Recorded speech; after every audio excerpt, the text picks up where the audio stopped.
what is going on? Welcome to another episode of Music Row Hideout, the show where we hang out with artists, musicians, and entertainers in Waylon Jennings' old basement studio. My name is Jury, and as always, I am gathered here with co-host Ryan Poole. Well, pass it to introduce the guest.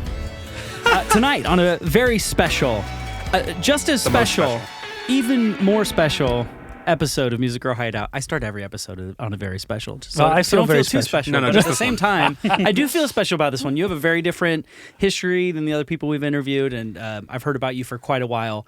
Actually, my girlfriend Ashley bothered me, like, you need to talk to this guy. You need to talk to this guy. No way. And then I met your wife at a baby shower, and then she was showing me music and stuff, and anyway, that started it all. But before I go into that, Vian Izak is our guest tonight. All the way from South Africa / Boulder, Colorado / Tennessee. There you go. Yeah. And so that's his entire history. This has been a good episode. Yeah. Thank you, everyone. Yeah. See you guys later. Vian, how are you? And I'm doing well. How are you enjoying America today? Man, I enjoy America every day. I love America. I as an immigrant, I probably have a slightly different perspective, but I love America, and I know that's probably not that cool to say nowadays. I think it's cool. I think America's cool still. Oh, I love it. We can do stuff like this. Yeah.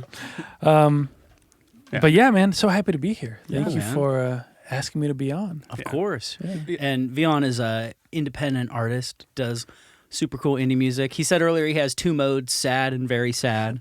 And you're going to hear that in a minute when he goes out and plays some piano for us. As a tongue-in-cheek, but yeah, probably, yeah. Yeah. We're just trying to be real, and sometimes sadness is real, so, yeah. So talk to me about South Africa. I went when I was a kid. Oh, no way. I had a great time. Oh, awesome. But what age were you when you moved here? 7. I was Okay. 7. Where did you go when you went? I went to Cape Town Okay, beautiful. and Durban and Johannesburg. Johannesburg, okay. Yeah. So I was born in a city called Pretoria. And, I went there too. Oh, you did? Okay. Yeah. Did you see the purple jacaranda trees? Jacaranda, I guess you guys call them. I don't remember. I was 10. Ah, okay. Probably okay, be like, okay. "A jacaranda?" Jacarandas. Yeah, man. So I was 7. I learned English here, so I think I did like. Did you come here speaking Afrikaans? I did, yes.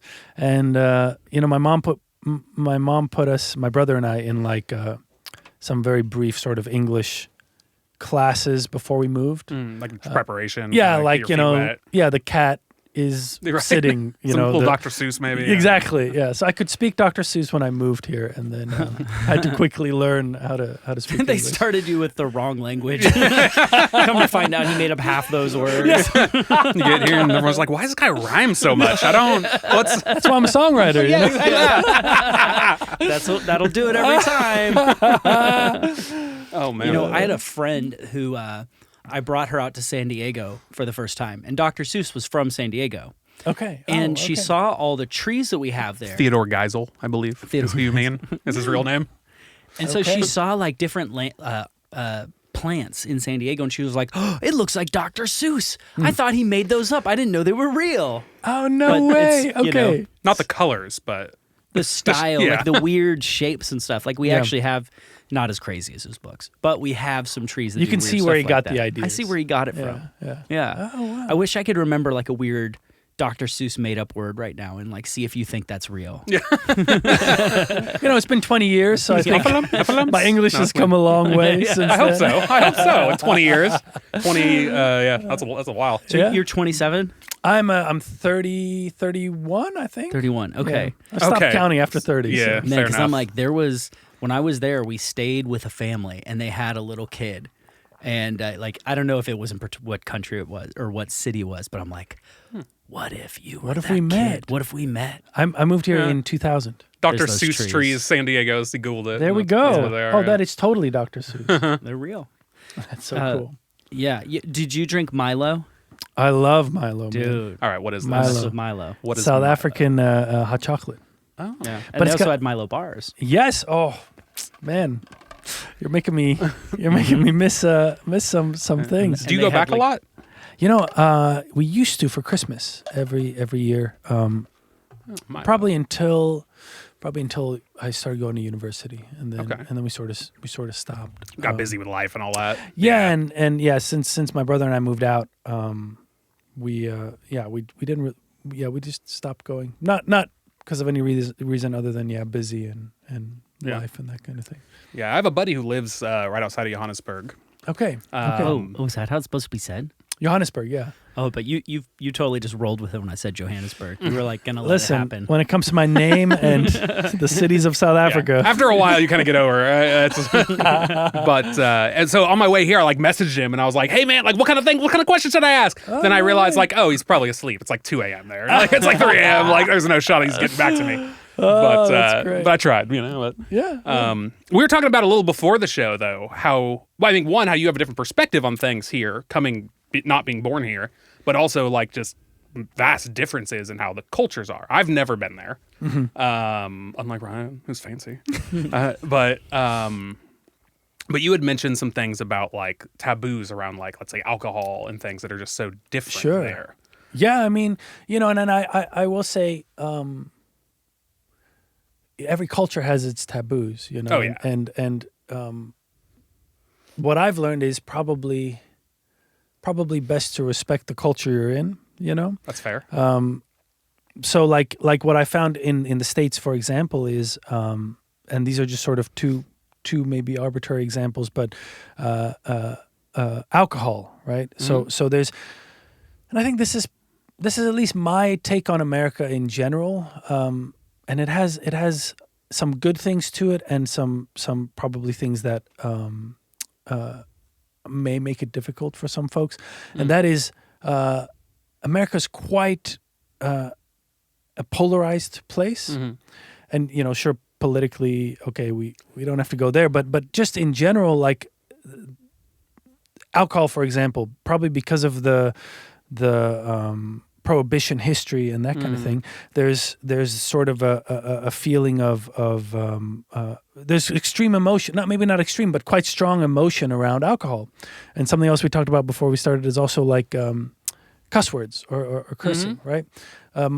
My wife and I lived in Europe for 6 months in 2021. Oh, that's cool. Where in Europe? In Germany and the UK mostly. Okay. So we split the time between those two places, and a little bit in Italy and Switzerland as well. That's awesome. Yeah, and so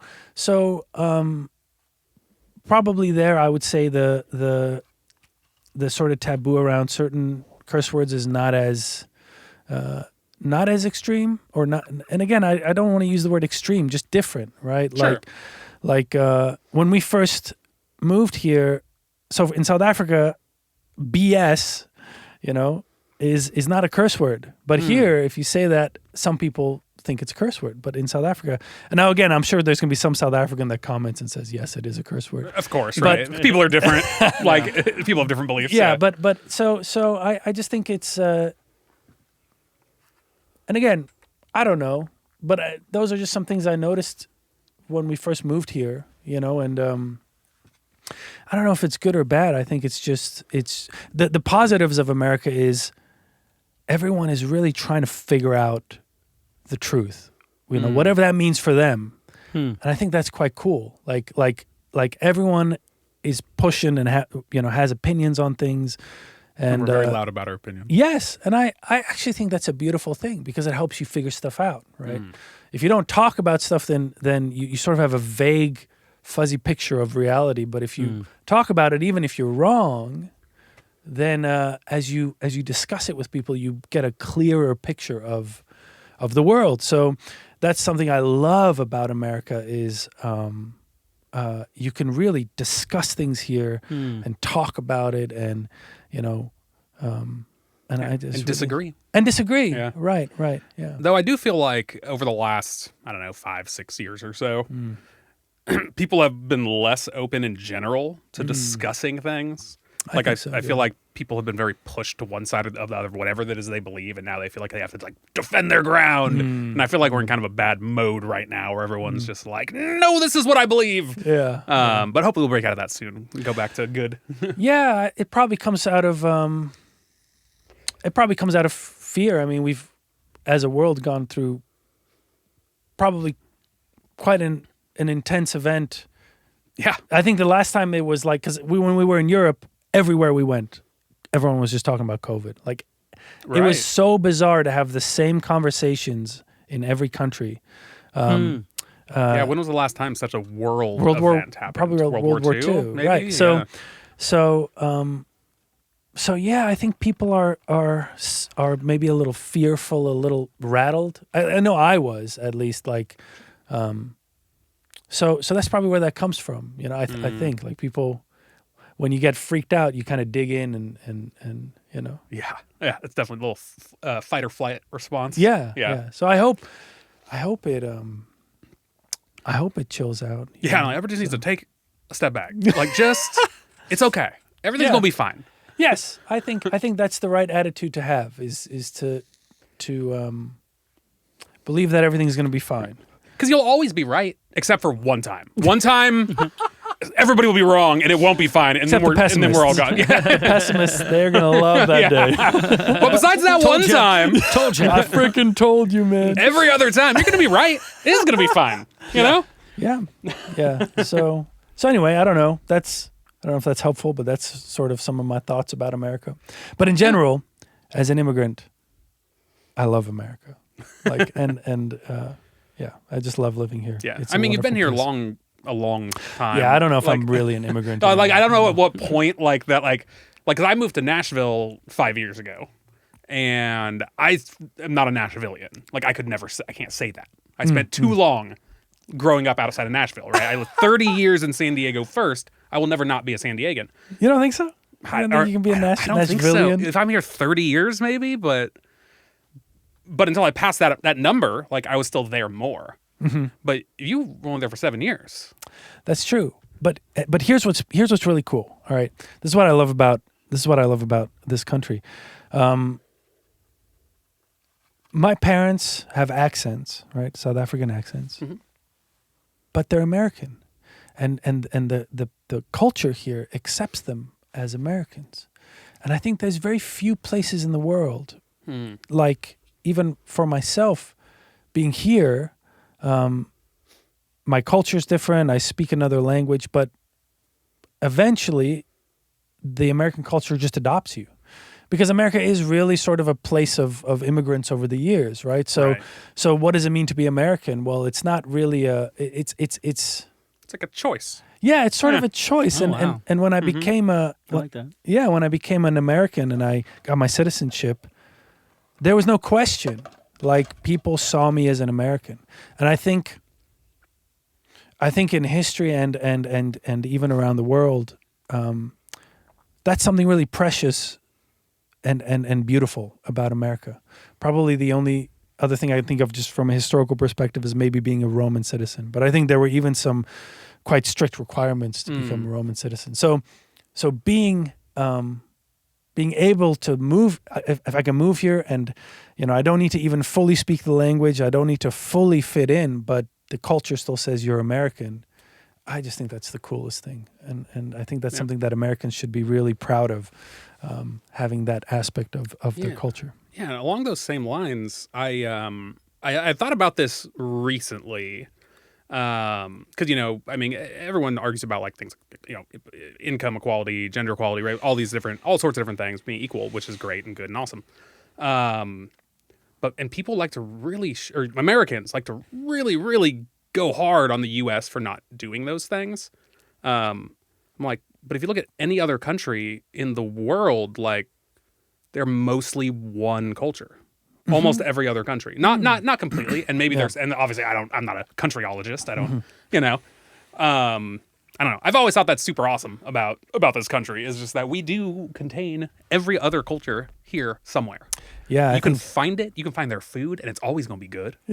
You know, because American local food, our food that we make up, is, you know, it's fine. I mean, burgers are great. Burgers are great. Burgers, yeah, that's awesome. Right? We got a few awesome things, but, like, outside of that, like, if I'm going out to eat, I'm not like, where's the best American restaurant? Right. No, I'm looking for something somewhere else because they know how to do it better. Yeah, well, it's a beautiful thing, and I do love it. Yeah, I really enjoy that aspect of it. You're right. You can go and get any kind of food. You can really go anywhere, and and there's this like dual thing of like, it's Mexican food, but it's, I don't think, at least for me, I don't see it. I see it all as part of the American sort of melting pot, which is quite a beautiful thing. Yeah. So good job, guys. Yeah. Keep it up. It was all me. It was all me. I did it all. No. This might be a great time for us to play a song. Right. People should know what you sound like. They should. Do you happen to have a song about the melting pot of America? Man. Wow, man. Dang. I'm proud to be an American. You know what? When we were in Switzerland, we wrote with a wonderful pair of musicians, a guy named Paul Falk. He's a phenomenal German producer, and Kevin Vian. He's also a German. He does pop music under the artist moniker Osis, like osmosis. And we wrote some songs, and one of the songs we wrote is a song called "I Want to Live in America," and it was sort of the classic old school dream of people moving to America for the dream and that kind of thing, but it had trucks and beer, and it was a country song. So that's the closest I can get to that. But I know that's not one you prepared for today. But what are you going to play first? Oh, okay. Yeah, sure. So I'll probably start with a song called "Mostly," which is a song from my first record, Northern Anthems. And it was a song that was never supposed to really be on the record, like a super B-side, probably C-side. And I played it to my now wife, Juniper Vale, Sarah, and she was like, "You have to put this on the record." And I was like, "Oh man, it's just quite vulnerable, probably." And she convinced me to do it, and I'm so glad I did, because it ended up becoming like one of my most popular songs, and I think it might be one of my top songs on Spotify right now. And we never promoted it. It was a B-side. I think that's sort of the Spotify story, at least with me, is all my B-sides are the best ones. Do really well. So anyway, this is that's Mostly.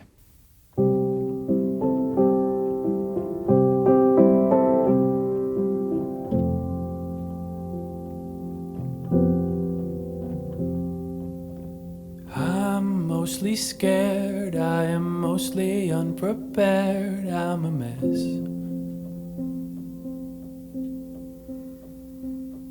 I've lost most of myself as the waves came crashing down, I'm a wreck.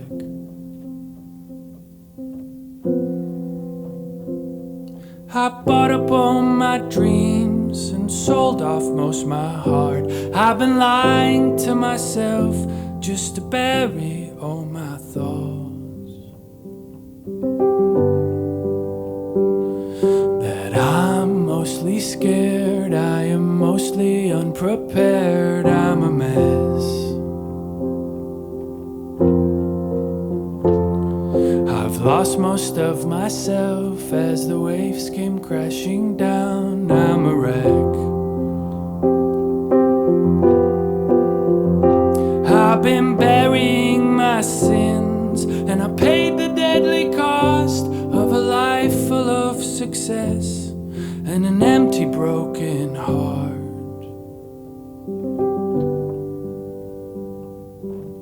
That's mostly scared, mostly unprepared, and a mess. That's lost most of itself as the waves came crashing down and is a wreck.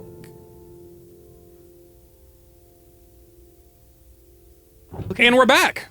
All right. Welcome back. Okay. Thank you. So great song, man. Thank you. I love, so we'll just point out for the listeners that today we put the felt on the piano. And you had suggested doing that, and that's a sound you've been doing recently. How did you get into the felt? How did you hear about the felt? Oh man, and tell people what it is, because most won't know. Okay, sure. So you take a piece of cloth and you hang it over, you drape it over the piano, and you hang it between the hammers of the piano and the strings, and it creates quite a gentle sound with the piano. I've loved that sound. You mentioned Coldplay when we were setting up. Yeah. I think Coldplay does it. There's another artist named Tom Odell that does a wonderful job. I think it comes from film scoring and sort of movies. So that's where I think that sound initially came from. It's to give that sort of very intimate, close-up feel of the piano. So it just like dampens that like hit portion of it. Essentially dampens the hit and also the sort of the harmonics of the thing. So it it's just a beautiful mellow sound. And I'm working on my let's see, 1, 2, 3, 4. I'm working on my 5th record right now. Wow, that's a lot. And it's a full-on just piano album, and it's all done with the felt, and it's so fun. Years ago, I did some photography, which I don't do a lot of photography, but I happened to randomly it happened. So I did some photography for a band that was doing their Opry debut. And so I was in the dressing room, and while nobody was there, I played the piano, and it had that sound. And I feel like, I might be making this up, so somebody might fact check me here, but I feel like it had like a pedal for the felt. Right. Yes, that's a real thing, right? It's a practice pedal. So it's for if you live in an apartment or so that's you're right. That's where it initially came from. Was you can drop down a pedal. It's usually on an upright. It's the center pedal, and you can push it down and push it to the side, and it hooks in, and then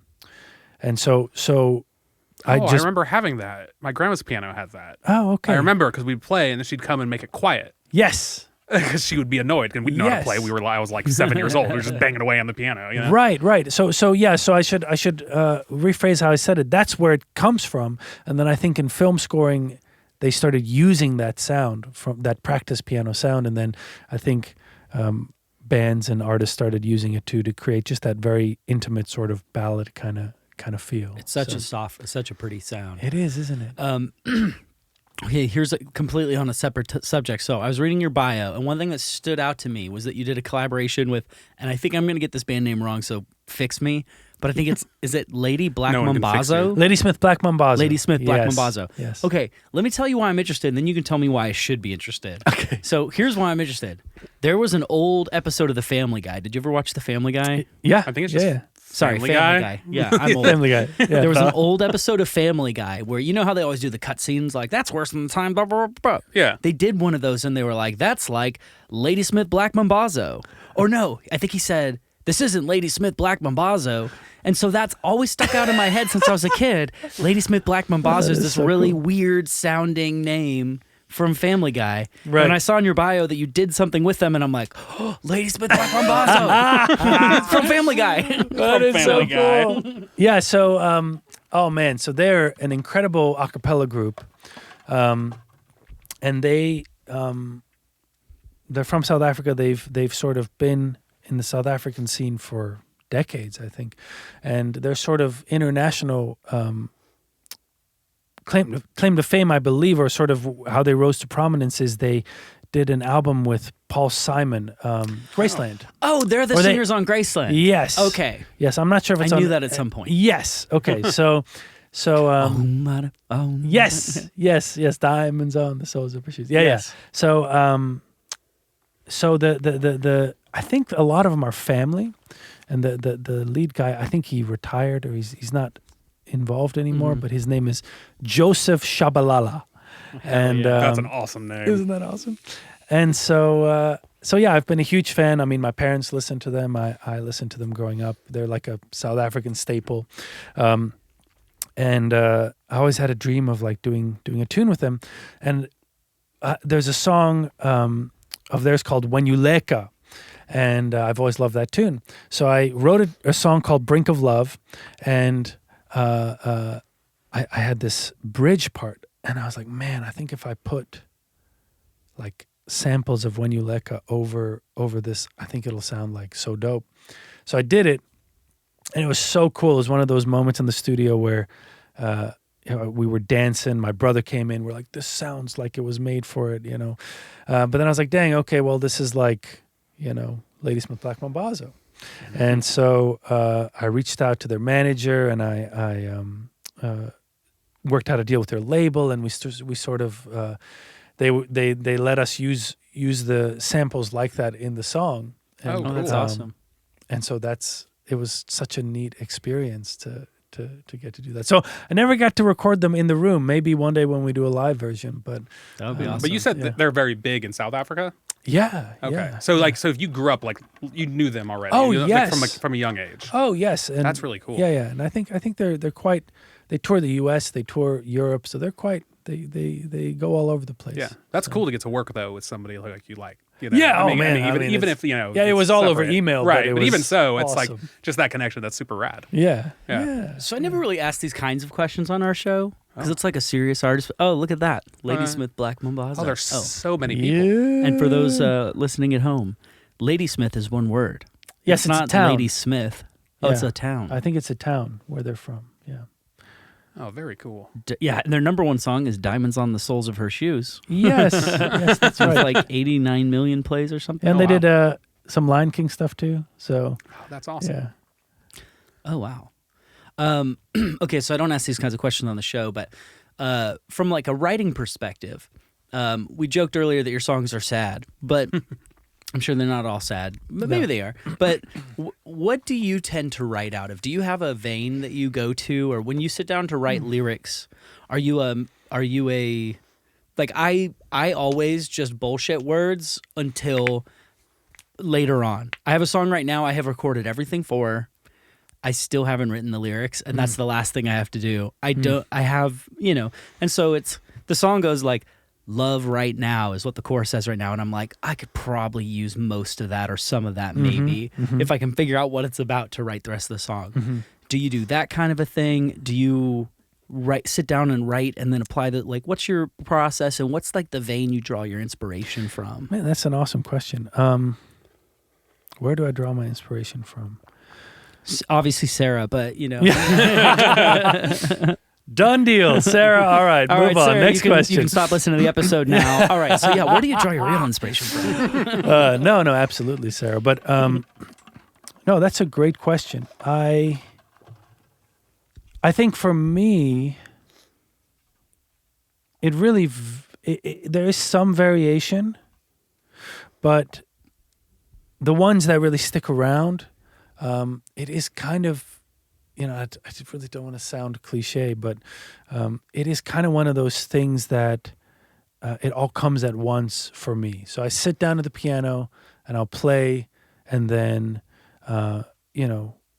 noodle around a little bit, and then all of a sudden something will happen and there will be a line or two. I'm like, whoa, okay, that's cool. And then I'll kind of keep playing with it. And then other times it is, we sit down, especially co-writes. Nashville is all about co-writes. Yeah. So like you sit down with two or three people and you try and write a song together, and then it's much more probably analytical, right? So you have the melody, and then you bring in this line, and what about this line? And you kind of play with it. But probably the ones that seems to have resonated the most with people are the ones where I was just in some sort of an emotional state, and I just sat and played, and something came out. Yeah. And I think, I don't know if this is because English is not my first language, but I don't think too much about words when I write. Yeah. Sarah, she's like a wordsmith. Like, she can kill it with like amazing lines, and she really has a wonderful sort of grasp of the English language. I think for you're me, out here with like the Cat in the Hat. exactly. As long The cat sat on the mat next to a bat. And Exactly. ate a rat. As if it sounds like a Dr. Seuss song, you've won. That's pretty much. No, so I think for me, yeah, I think over the year, when I was young, I didn't quite understand what I was doing. I just sort of, Yeah, all of us. not that I think I'm, Same. old and wise now, Yeah. but If you tell me you figured it out now, let me tell you, you haven't. Give it a year. no, I haven't. But but I'm starting to realize I move so much. I just go, right? I love to do stuff. I love to create. I'm just always busy. And I think what that causes, it doesn't give my emotions a chance to like happen often. Like there's not the space there. Yeah. Until I sit down at the piano, and then that's an opportunity for my heart sort of to catch up. And then I'll write stuff, and I won't really understand it, but I'll write it, and I'll be like, wow, I feel this. That's usually where I'm at, as I feel it. And then maybe weeks, months, even years later, I'll look back at the lyrics, or I'll hear the song, and I'm like, oh, that's what that was about. I was feeling this way, and I was feeling this way, and that tune helped me sort of feel that stuff out and process it. Yeah, it's really, I'm sure many songwriters say this, but it's true. It's like therapy. And are you a fan of Bon Iver at all? Oh, I love Bon Iver. Yeah.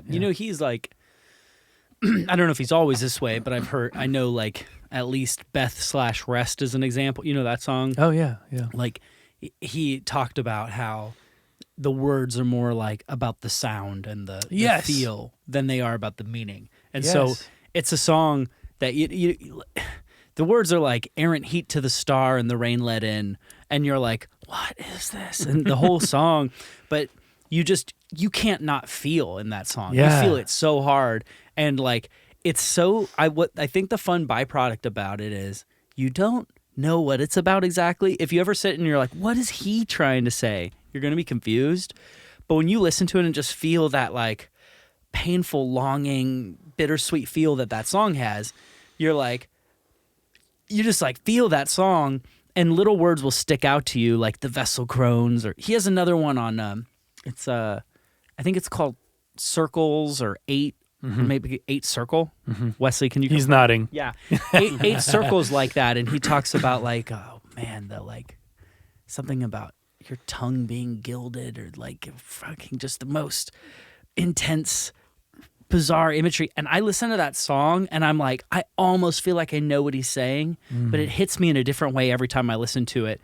It touches on some sort of like more painful emotion, but every time you listen to it, you're like, you kind of apply this new meaning to it because it's so abstract.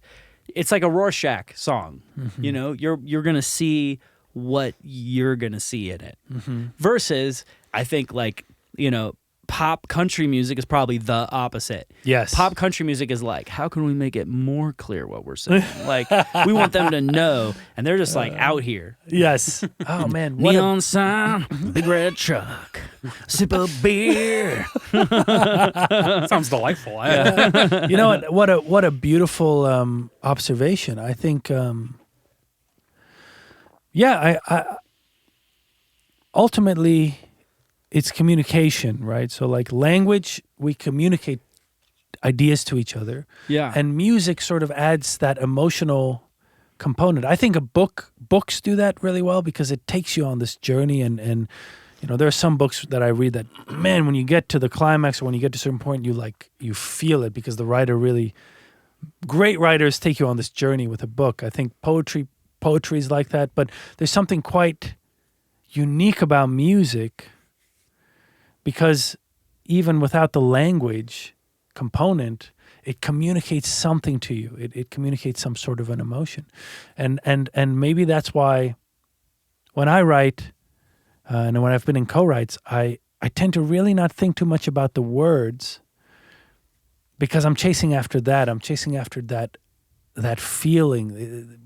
Music is a different, people say music is a language, and it kind of is. It's a different language. And if you combine the sort of the words, the melody, and all the sort of underlying things, it communicates something that's greater than than the sum of the parts, so to speak. Yeah. I think Bon Iver does that amazingly. And I feel like many songs I almost don't listen to the lyrics completely. You just it takes you to a certain space. Another song that's great like that is Yellow, right? By Coldplay. Yeah. Like it was all yellow. What does that mean? Exactly. What does that mean? But man, it communicates an emotion that everyone understands. It feels like a universal emotion. And often emotions are pretty disconnected from words. Sometimes they are connected to words too, but like emotions are abstract things, and often like I find myself, if I have to try to communicate an emotion, it's going to take me 3 paragraphs of words to try to communicate just this thing I feel. Right. Like, what is this? It's like, we're going to be here a minute for me to explain what the emotion is. But Sometimes I could hear like, you just feel sad. One word. Yeah. but Sometimes it's not so hard. I could hear they were all yellow and be like, oh, That's how I feel. yeah. And you're just Right. And that, I think you hit on something there with trying to communicate your feelings. I think for me, one way I sort of look at it is we're all these sort of isolated beings with all this stuff happening in our brains, like, all these images flashing in our heads and all these sort of crazy things happening, and we're trying to concisely communicate that to other isolated entities, and we're all walking around here trying to communicate. And communication is hard, being married, right? Like trying to communicate with your spouse or with your wife, like it can take some time, right? Trying to even understand yourself, maybe that's what I'm trying to say. Trying to understand yourself is difficult because I think people make the mistake of thinking that we're kind of in control of ourselves. yeah. The first thing is, what I've realized is we're really not in control of much outside of ourselves, but Even more yourself. the more I live life, I start realizing I'm not even fully in control of myself. Last night I tried to click maps on my iPhone to navigate from somewhere I didn't know where I was back to here. But I accidentally have swapped the location of maps and Instagram. And so I hit Instagram automatically. And then I was like looking through Instagram and then replying to messages. And I was like, wait, what was I doing? Oh, right. I was just trying to look at maps, but it was just in a different spot. And then that made me realize, I'm like, I didn't choose this. I am programmed to click there when I want something, and it was swapped, and so I just did this new thing. Like, that's awesome.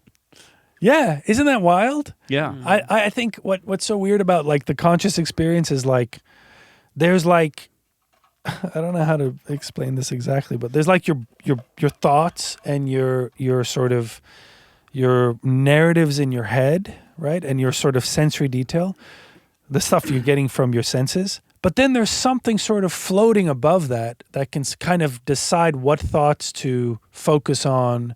I don't know. Maybe this is getting too heady. No, keep going. But get weirder. but so that's what's so bizarre is there's this sort of body with these thoughts and this sort of this data that you're receiving from your senses, and then there's this little entity floating above it all, kind of sorting through it, trying to make sense of it, and that's you can sort of choose what to focus on, and I don't know. So that's, I guess, bringing that back to songwriting and emotions and that kind of thing. I think when I started realizing that I'm sort of an observer of myself, and the songs are a way for me to help.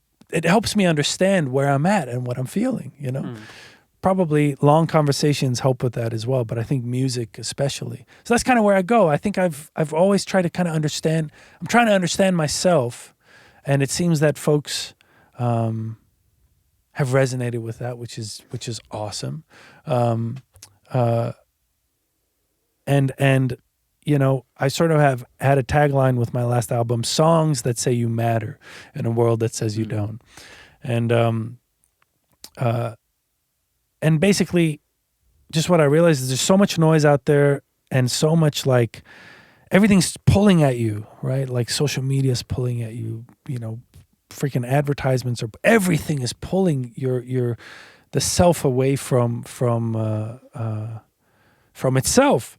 And so that's sort of a realization I had for myself, and then I try to use the music to understand that, and then hopefully that helps other folks sort of find a place where they can go and just get a little centered again and not feel so pulled in so many different directions. Yeah. Isn't it wild that music like makes you feel a feeling?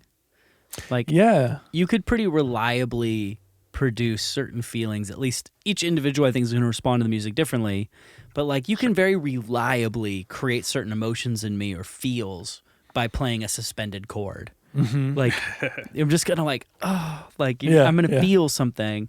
Like, I'm even curious, like, what your experience is, Jury, with like feeling music, because I would think we come from the world from such different perspectives. True, but I'm definitely less the creative-minded person. I'm very analytical, logical, reason-based, linear type of thinker. But you love music. But I love music.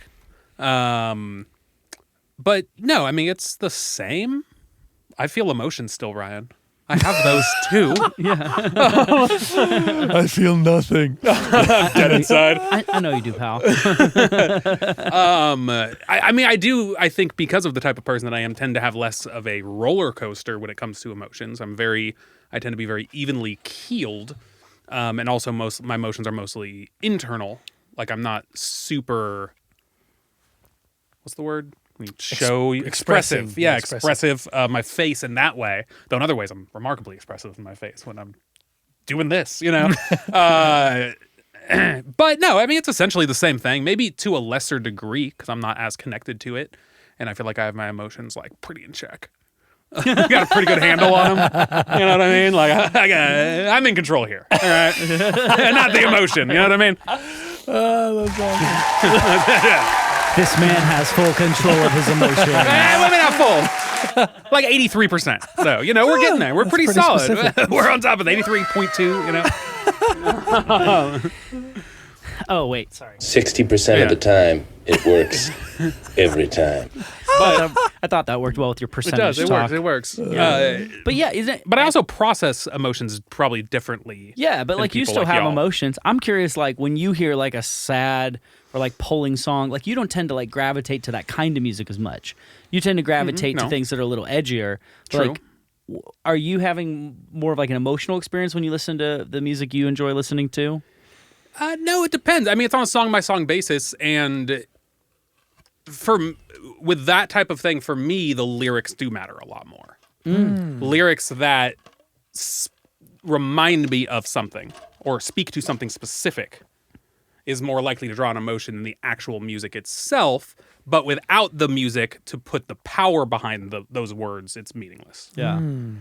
Like, you've always said John Foreman. Yeah, I love me some John Foreman. Oh, like, I love John Foreman. Yeah. Remember when he put out Vice Verses? Or no, that was Switchfoot. Well, Switchfoot. Well, I mean, but you were talking about his. You're talking about fall, winter, spring, summer. Yeah, no, I'm just talking about John Foreman in general. Like, when Vice Verses came out, we were listening to the song "Selling the News." I love that song. You were listening, and you were just. I was showing it to you in the car, and you were just like, "Everything John Foreman says is right and true." Yeah, but I think I said that was during the era of those solo albums. It was in that same time. That same era. Oh, for sure. Because that's when I first. Overall, you like all of every John Foreman. Yeah, he's great. Every version. He's great. All of them. And you know, now that you say that, I do think, like, again, Sarah, I think she's more of a lyric person. So it might be a difference of just how you listen to music, right? Like, she's more of a lyric person. I'm not, but I think basically if it does the trick for you, you know, right, then it's everyone good. processes things differently, and there's all sorts of different kinds of people. Right. Yeah, if we were all the same, that'd be real boring. It would get boring. I'm not a fan of that. But I do. This conversation would just look like, so do you feel that, right? And you'd be like, yeah, yes. Yeah. Okay, great. Okay, cool. We good. And this? Yep. Yeah. Awesome. Moving on. Sweet. Yes. Everyone's in agreement. I saw this awesome reel the other day. It was, you know how, like, I won't explain it first because you'll probably just get it. But it was they had 9 out of 10 dentists agree that this is a great toothpaste. And then it goes to this other dentist, and he's like, disagree. And they're like, oh, man, come on. He's like, stop looking for the perfect toothpaste. It's like, the perfect toothpaste doesn't exist. And he's like, what did you say? The perfect toothpaste doesn't exist. Ever since you joined the 10 Dentist Council, like, you've never liked a toothpaste. And anyway, they oust him, and it's pretty funny. But the 9 out of... But you're right. Well, that's a great marketing ploy. 9 out of 10. Because I very much like to disagree with people. Oh, that's good. I like to disagree. I like to talk about it. Yeah. And I won't get mad about it. Like if somebody believes the polar opposite of everything that I think is good in the world, I'm cool with that. Like let's talk about it because I love that. And I tend to be, which Ryan loves so much, that I'm more of a contrarian. He's had to put up with it for a lot of years. And it's never going to stop. But in that is just because that's just how I view the world is different. But I put a lot more weight in words, both in lyrics and also in things. Okay. Wesley just communicated to the secret Wesley communication channel. Writing on a notepad and putting it on the TV. Overwatch is the worst game ever. He just knows I love me some Overwatch. It's a great game. Top of the line. Maybe my favorite game of all time. I don't know. It's up there. But same thing where music maybe doesn't have the same thing. Speech might be more meaningful to someone who thinks more like me. Yeah. Depending on what it is. Yeah. You know. No, and not to take away the power of speech at all. I mean, oh, of course not. Yeah, you're spot on, and I think we need the contrarians, right? Damn right. Because if we don't have the, you just agreed with him. What the hell? Yeah, you're supposed to say no, we don't. Yeah, absolutely not. We don't need that. What are you talking about? No, I think that's good. I think. I would say probably in my life, my brother is my contrarian, right? And it's always brothers. Yeah, it is. But you know what? He's never lied to me, and that's so valuable. If you can find someone who doesn't lie to you, man, that is like worth its weight in gold. Because when I play him tunes, for example, when I send him songs, he's totally real. Like he has no regard for my feelings. Right. He'll just be like, I don't like that. Yeah. Or he's like, oh, that's stupid, or that's not a good line, or whatever. I'm not feeling that. And man, it used to really like get to me first, but I've really learned to appreciate it so much, and have actually.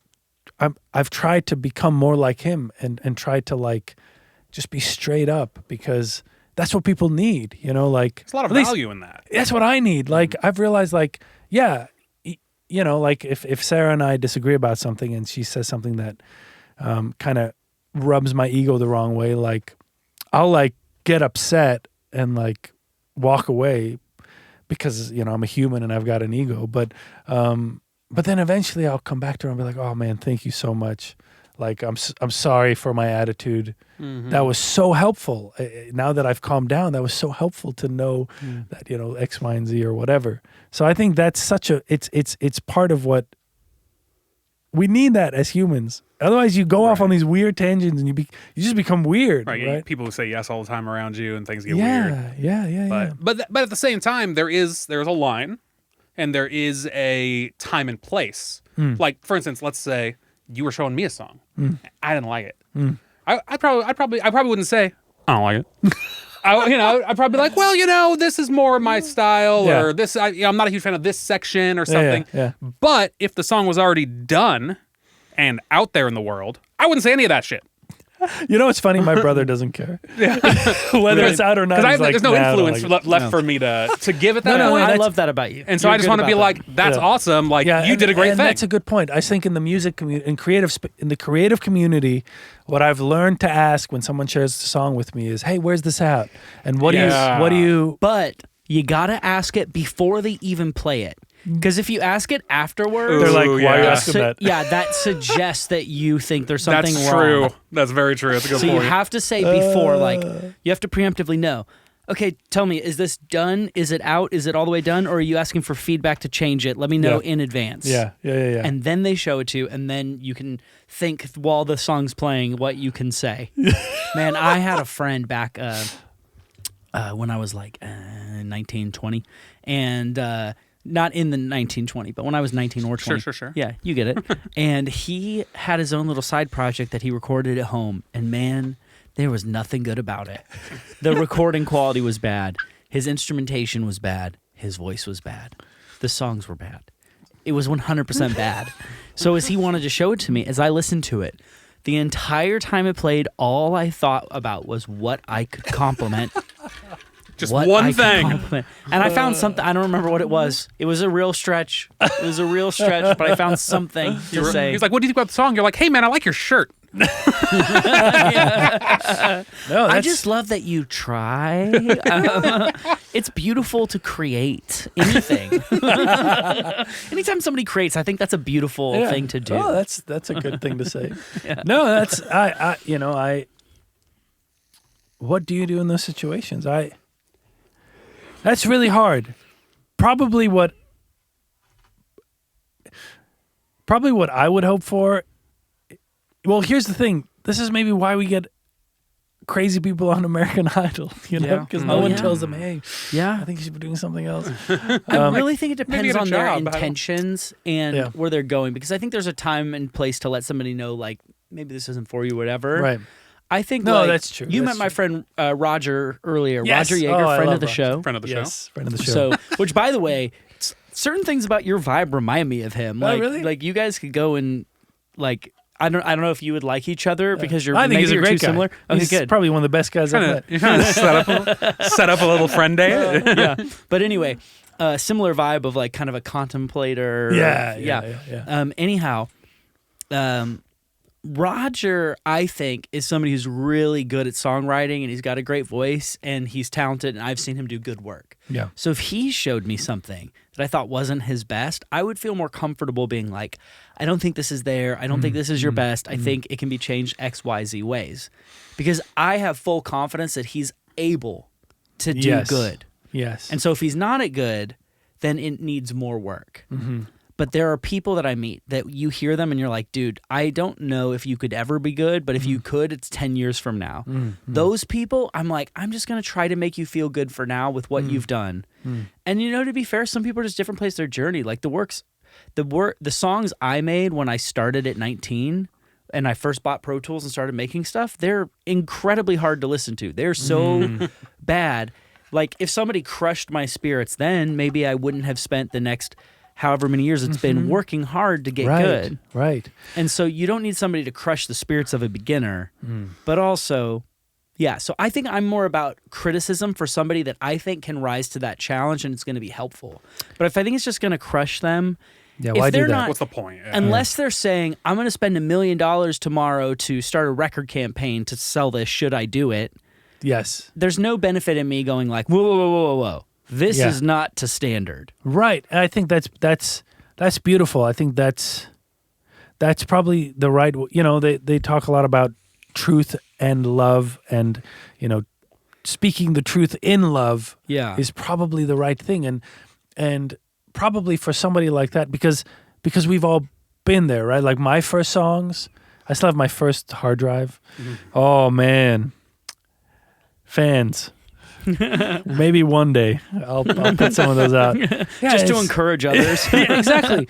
I think one of the sort of falsehoods of this industry is thinking that people are good, they were born good. And I just don't think that's true. I think it's like anything else in life, it's a craft. And if you really spend time on it, you'll get better at it. There's a few weird geniuses that were born good. Maybe, yeah. Jacob Collier. Have you seen that kid on Instagram, Miles the music kid? No. Dude, he's 6, and he's just like, I don't know if this is true or not, but he seems like maybe he's on the spectrum, and he's just like, John Billion, says Wesley, Bellion. Miles the music kid, he's just like, okay, so he's 6. Now we're gonna alter the curves of the arc, and now I have an arpeggiator. Okay, and now I'm just gonna change the release and attack so it has more of a sharp sound. Okay, now I'm gonna play the saxophone. Now I'm gonna play the drums. Now on this guitar, I'm going to, go to the root chord, and that's gonna make a minor second. And then he sings a little thing. He's not like a great singer yet. But he's like, now I'm going to put a little pitch correction on that. I'm going to EQ that so it stands out with the highs. And it's like, this kid plays like 10 instruments, and he's an engineer and a producer and knows how to work synths. And it's just like, and he makes songs. Now, the songs he makes, they're not as good as the songs that I can make at 35. All right. Way to show off. All right. But he can make a full-on song and do all the engineering things that I'm like, dude, it takes 10 years to learn all those things just to know that they exist and what they barely do. And you're not even 10. When he's 10, he's going to be superseding all of us. There's some weird geniuses. Your point is right. Your point is fair. right. Most of us. Right. And I think that's also a testament to technology. I think we're quite in for a ride when it comes to the future talent of the world because you can really learn anything at almost any speed for nowadays, like practically free, which is insane. Yeah. So, he might be more of what's coming is more folks like that if you can spend that time. But yes, so of course, I'm sure there are, there's a few outliers. The sort of savants and that kind of thing. But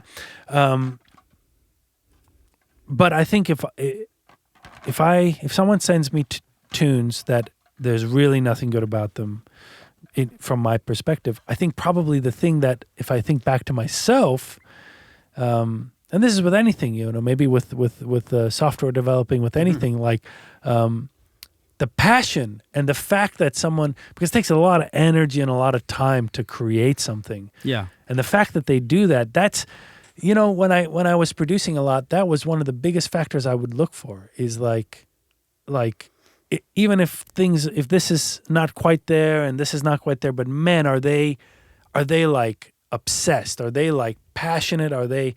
You can see in their eyes, they're trying to figure this thing out.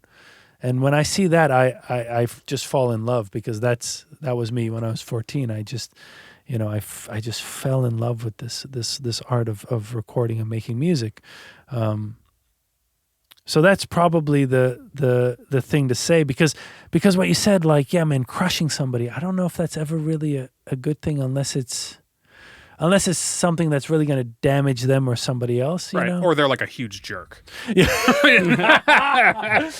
Yeah. So probably there's probably a time and a place, but it's like that's the rare outlier. Yeah. Would be the moment that's like what the correct choice is. Yeah. Probably people need just some encouragement. And if somebody's just doing something as a hobby, then it's just like, man, then whatever they're doing is awesome. It's cool that you tried to do something as a hobby and you're working at it. This is your first steps. Now, if they've been doing it for 20 years and they want to make it their career and it's just garbage, you should talk to them. There's a certain kind of friend. If you have the right sort of influence in their life, you might be able to talk to them. Right. But if you're not that person, it's just shut up. Yeah, I think you're right. Be nice. And I think also just, from my perspective, I learned this from a pastor once. He said he's got his intimate group that he's doing life with, and then he's got his church that he's sort of preaching at. And if the folks at the church come up to him and they have some sort of critique or some sort of thing, he sort of listens. But let's say it's not about his preaching; it's just about him. He sort of de-escalates that on a priority scale because those aren't the people that's doing life with him. And I've had a similar experience quite recently, actually, where somebody who I don't really have a relationship with and I hadn't seen for years, sort of the first time we interacted, they started critiquing me for a bunch of things.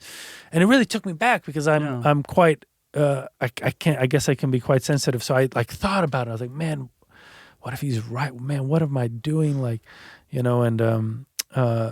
and then when I sort of stilled myself, I realized, no, hang on, he's not one of the guys I'm doing life with right now. Like the people that you do life with, that's your group. That's they know what's listen. actually going on. Yes, and the other ones, maybe they're right, but that trust has to be built up first before you can start, altering things.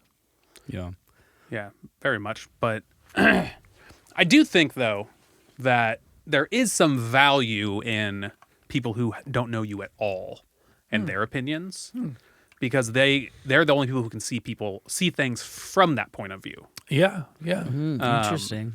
But I mean, I'm with you. Most of the time, it's garbage. Most of the time, people are just mean. But especially now with how technology has advanced, and is continuing to advance. Like, if you post a video, you post a song on YouTube, you're gonna get, most of the comments are gonna be mean and just the worst. They didn't even watch the video. They just mean just to be from the headline. Mean people. Yeah. And and it's hard to stay away from those things nowadays, especially if you post an Instagram picture and you get, 10,000, I don't know, I don't do that. I don't post things on Instagram. But that's how Instagram works, I think. You put things on there. That's what you do. That's what you do.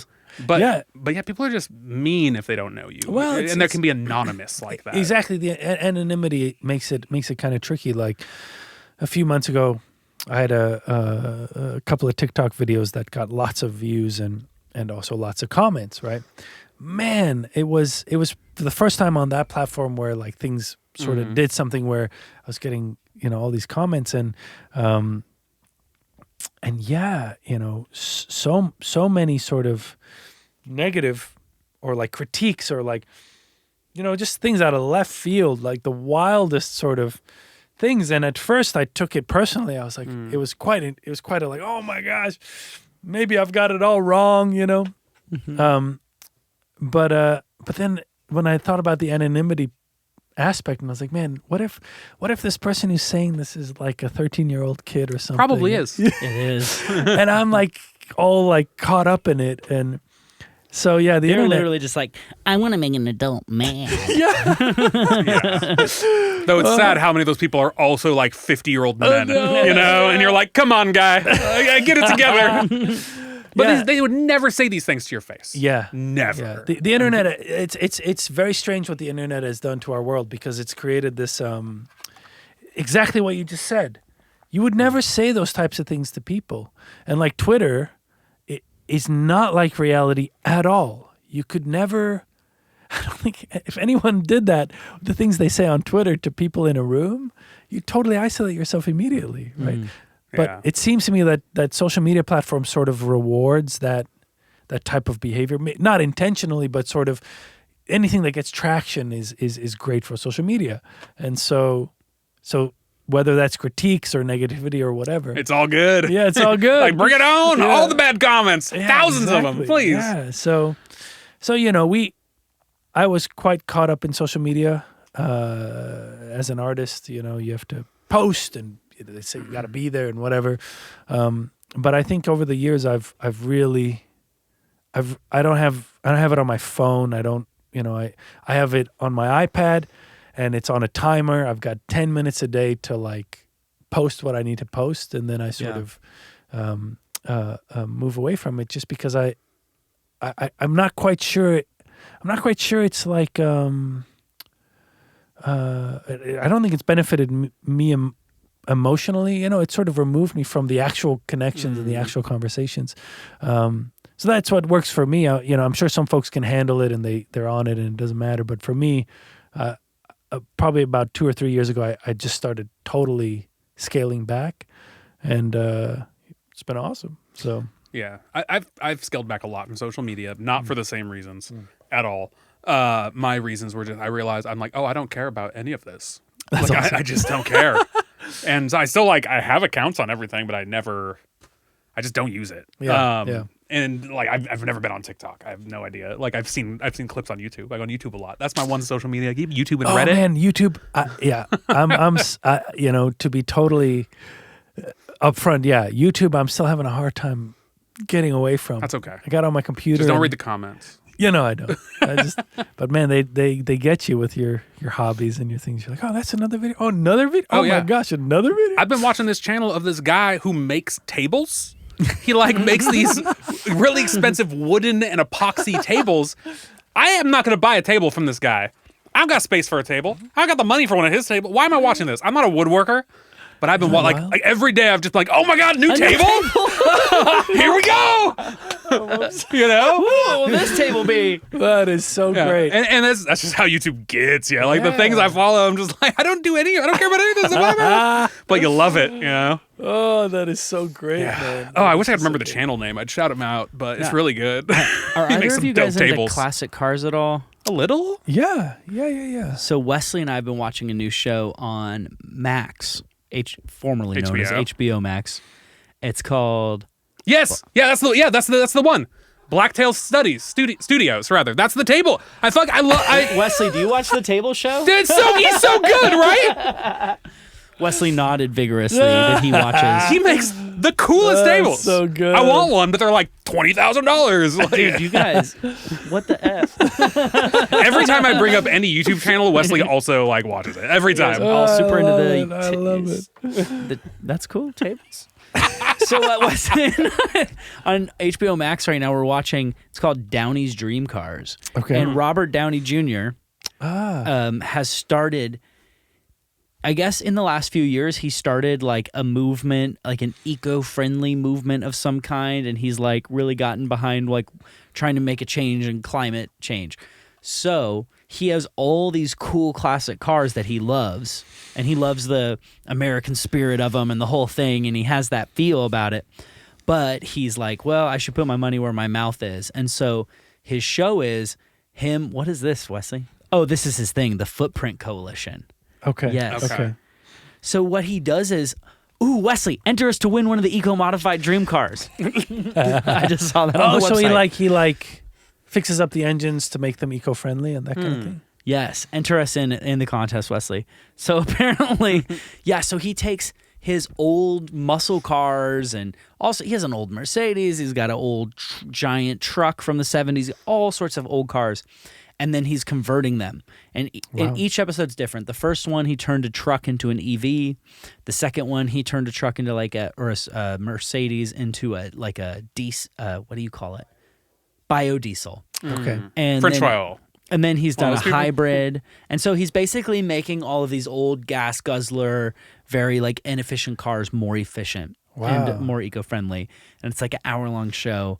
And it's all the Robert Downey Jr. that you know and love, just like being Robert Downey Jr.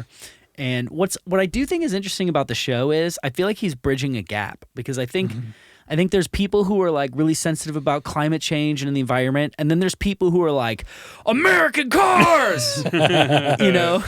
And then Robert Downey Jr.'s like, American cars can be made to help the environment. and he's like, I love this too. I love the spirit. And he had a talk with a guy where the guy's starts talking about climate change, and Robert Downey Jr. is like, hey, just you saying climate change, we just lost half the audience. Like, what can we talk about that where we can actually we can help the environment, but that like other people can come along on? And I feel like he's a good bridge of like we can do some things to be better while also not giving up everything we love. And also like recognizing, this is something he said, not me, but he was like recognizing that old era of cars and everything we did in the Industrial Revolution, like we kind of needed that, and it did a lot of good for the world. But now we've gone too far, and maybe we need to like try to figure out how to do it even better. And I'm like, oh, that's a message I think more people could get behind, instead of like, you polluter, stop. Well, that can apply to anything. I mean, it applies to the internet, right? The internet, same thing. Like what the internet has done for the world is incredible. Like, I mean, like I said, I have a friend in South Africa who I've never met him in real life, but we talk all the time. Like we play games together online. Like I know this guy. I have another friend. I have a bunch of friends in the UK and a couple in Canada. And it's just like these are people I never would have met. You know, people I would never know. Same thing. Like on YouTube, I can watch videos from all around the world, and it's just everything's crazy. But yes, there's some rough parts about it too. Yeah, there's some bad that goes along with that. YouTube, from tables to tits. Are you suggesting that in the future people will be like, we went too far with the internet, we need some clean internet? I think people are going to be suggesting that, and already have started. I think so. I think there is a sort of movement, but you know, on your point, like, because I tend to, you know, I think I tend to get overwhelmed by certain aspects of the internet and like the sort of constant connectedness of the internet, and but I agree with you that we should never forget that the internet has done so much good to the world, you know, and it's in connecting in such a short time. It's insane. But there is also, you know, it's like everything. Nothing is like purely good or bad. There's like a balance of everything. Right. Go ahead. No, I was actually just gonna ask, do you watch Top Gear or Grand Tour at all? No, I've seen a little bit. Seen pieces. Okay. Yeah. I'm a huge Top but Gear. I was going to say, I am absolutely anti-regulating the internet. Okay. I do not think it's ready to be regulated. I think we'll get there eventually. Okay. Maybe. Isn't it already being regulated? Kind of. They're trying. So that was the net neutrality thing, which essentially reclassified, from my understanding, look it up for yourself. I'm not an internetologist, but it essentially reclassified it from a utility to like a service, I guess. Like TV is a service. If you don't have TV in your house, you're not going to die. And the internet was essentially considered a utility like electric, where it's like, oh, you should have access to this. And because of that, there's all sorts of rules around that. Like companies can't slow down certain websites to keep you from going on them. And things like that. Well, they can now. Oh, really? They haven't yet. They're waiting until we forget. Oh, wow. And I think it's going to become a big problem eventually, because they can do things like charge. They can be like, hey, Netflix, we're Comcast. If you don't pay us $1 billion a year, it's going to be buffering when people go to your website. Oh, wow. Okay. I didn't know that. And so there's big problems with that. Okay. And so they are trying. They're already starting. And I'm like, you keep your freaking politics out of my internet. This is the new Wild West. And it has been. Don't change it. Let it keep going wild for another couple decades. See what we can do. And then let's talk about it. Let us have a gold rush. Let us have a gold rush. Yeah, I think the gold rush was the .com boom of the 90s. But there was more. Yeah. There's been so many internet gold rushes. Yeah, Dogecoin. Like, there's been a lot of... Oh, man. I got a Dogecoin story. Yeah. Ooh. So I got, what's the app where you can buy crypto? Coinbase? Was it Coinbase? Yeah, Coinbase. Or some other app. I think it was some other app, but because I don't think they sold Dogecoin on Coinbase initially. Not till Robinhood, Not till maybe. after the big boom. Okay. I had some app, and I was like, oh, crypto. Oh, this is cool. And I bought like $7 of a couple of cryptos, and then I totally forgot about it. And a couple of years went by, and somebody, I was at a party, and it's like, have you heard about Dogecoin? What's happening to Dogecoin? And I was like, Dogecoin, that sounds so familiar. And I was like, oh, I think I might have bought $7 of Dogecoin, like way, way back in the day. And that's why he's a millionaire. And I will say, I've done music now, but I've realized my best investment of all time was Dogecoin. $7 into Dogecoin. Dogecoin, I think it was $7 turned into like $1,000 or like $1,200. It was insane. But then it fell a little bit. It's still doing pretty good. I mean, it's at like 9 cents. I still have Dogecoin. Oh, nice. I have 5,000 it was like of them. 25 cents. Yeah, it to? peaked at like 76, I think. I bought it all at 3 cents. And I should have sold it at 76 and then rebought. But I didn't. I just sat on it. And so I still like profited, hundreds of dollars, but I still not touching it. I'm just like, just let it sit there. That's not money I have. Like, maybe what if it goes back to $1 one day? $5,000. I have 5,000 coins. So that's awesome. I sold mine. And then Yeah. I was like, this is too much of a roller coaster. I'm just gonna get out. And Very South African to be into Dogecoin. oh yeah, really? Elon Musk. oh yes. Oh, I love Elon. He's a good old South African. I'm proud of that guy. So. But now he's an American because it's a choice. Exactly. It's a choice. In America, Being an American is a choice. Is that the title of this episode? I feel like that's the title of this episode now.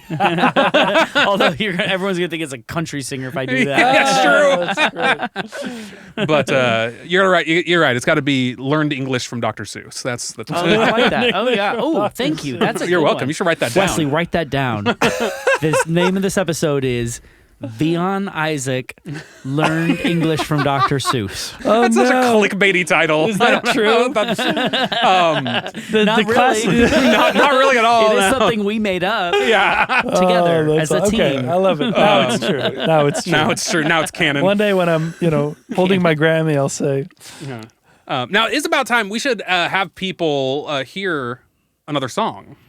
True. let's do it. It's been a minute. What's the next song that people are going to be hearing? This song, it's a song called "Song I Believe In," and it's a tune I wrote when I think I was in high school, and I wrote it with my brother, and we sort of finished it in high school, sang it, and then we went to college, and it sort of sat for a number of years, and one of my heroes is a guy named Davide Rossi. He's an Italian string player, and he does tons of string stuff for pop artists. He's probably most well known for his work with Coldplay, the Viva La Vida album, and everything after that. Oh, so wonderful. So you like them? Yes, he's that guy. He's like da, da, da, da, da, da, da, da. Oh, he's that guy. Oh, Yeah, he's that guy. He's Viva La Vida strings. He's Viva La Vida that's strings. weird. He needs to make that a sample pack. No, he's just the most creative, like and sort of somewhat eccentric, but just wonderful person. And Does he play live with them? he does sometimes, yes. That's cool. And he's sort of one-man orchestra kind of thing. So he knows how to play cello. He plays viola, violin, and he'll build out sort of a whole orchestra for you. He's like Miles the Music Kid. He's Miles the Music Kid in string form, yeah. And he even has an electric cello that can go super low. Yeah, anyway, so always been a dream of mine to work with him. I emailed him when I was in college, and I was like, hey, huge fan. Would you want to work with me? And sent him a tune, and he very graciously gave me some feedback on the tune, and he said he liked it, and we agreed to work on something together. But then things got kind of busy for both of us, and probably more for him. I was just sitting waiting on my email. Yeah, you're sitting when's he gonna email me back? Yeah, if I want to like sorry, we just released Viva La Vida. Yeah. Death and All His Friends just came out. Yeah, You're gonna wait a exactly. minute. Yeah, if I want to tell the story one way, I can say, yeah, we both got busy. I was busy. He was busy. You're like, I had nothing going on. I was Touring the just- world. I was touring the Belmont campus. Exactly. But anyway, I forgot how we reconnected, but probably 2 years later we reconnected. And he had some free time, and he was just so gracious, and he did some strings on this tune. So That's awesome. this won't have the strings on it, so check out the song. We didn't fly him in for this. No. Yeah. Next time. time, But this is that's this tune. This is my song I believe in. Grace, I never knew you enough, but these are the months that are tough. Oh, there's a fight I can't stop between myself and the clock. The place where I grew up, the door where the memories are locked. Oh, I will keep them at bay, 'cause my ship's on its way. I'll get lost in that old time singing, pound my chest to a song I believe in. Give me words and give me words and I'll get lost in that old time singing, pound my chest to a song I believe in. Give me words and give me words and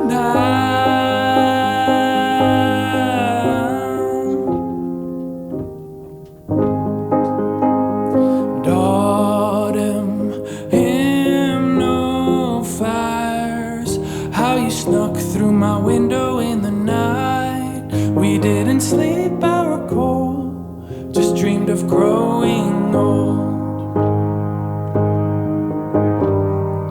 I'll get lost in that old time singing, pound my chest to a song I believe in. Give me words and give me words and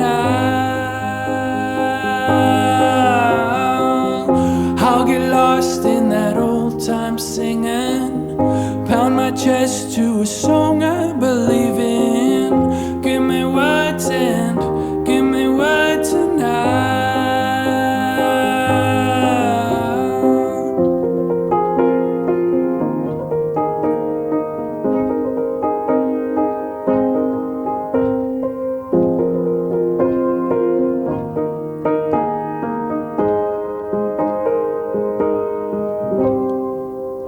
I'll get lost in that old time singing, Bound my chest to a song I believe in. Give me words and give me words tonight.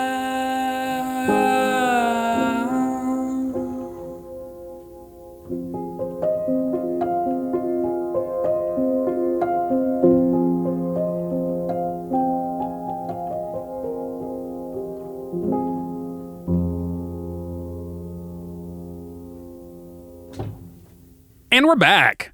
Anyways, you just said that you're a flat earther? No, I'm just kidding. He did not say that. He did not say that off camera. Yep, that's me. You're probably wondering how I ended up in this situation.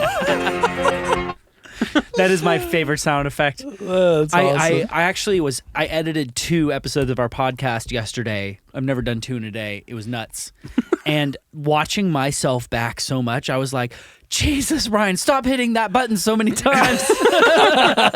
But just this moment felt right, and I think that's why I keep doing it. It was the perfect moment. But off camera, during our little break for a second, we were talking about the internet a little more, and how I had said it should run wild for a little longer, and we were kind of talking about that, and I had mentioned crazy things come out of the internet like flat Earth, and you would start to say some flat Earth things, not in agreement with. To be clear for everybody, what are you talking about? I am a flat earther.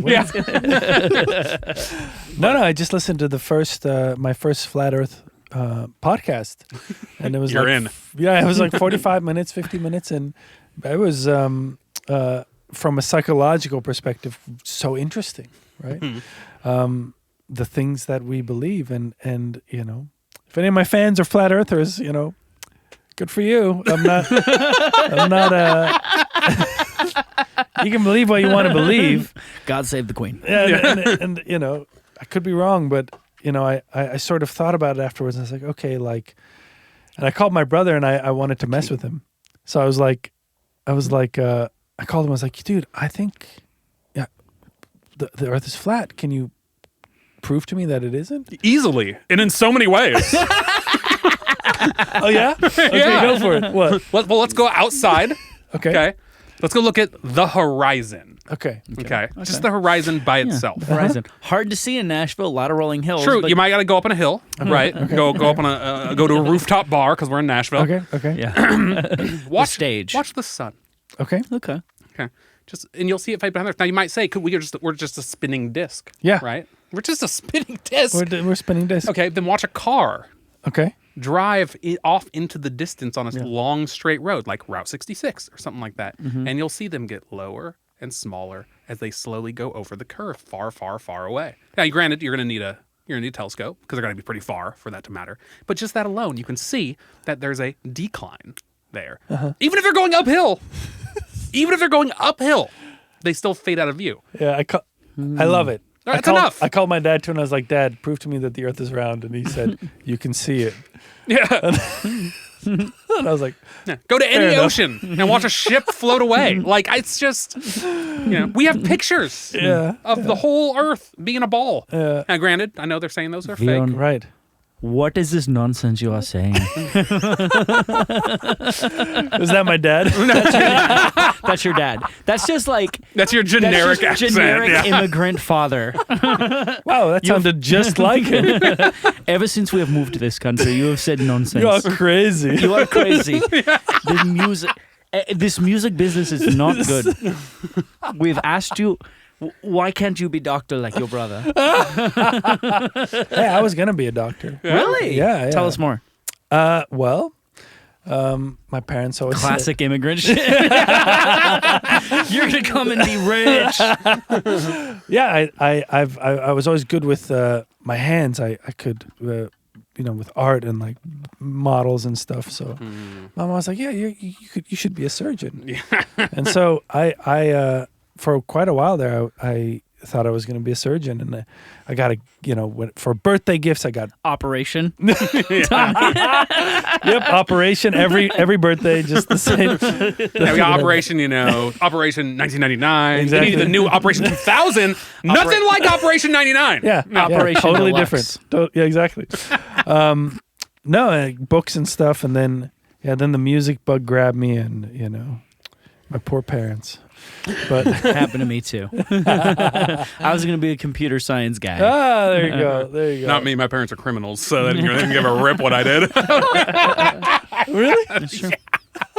They're cool now, or one of them's cool now.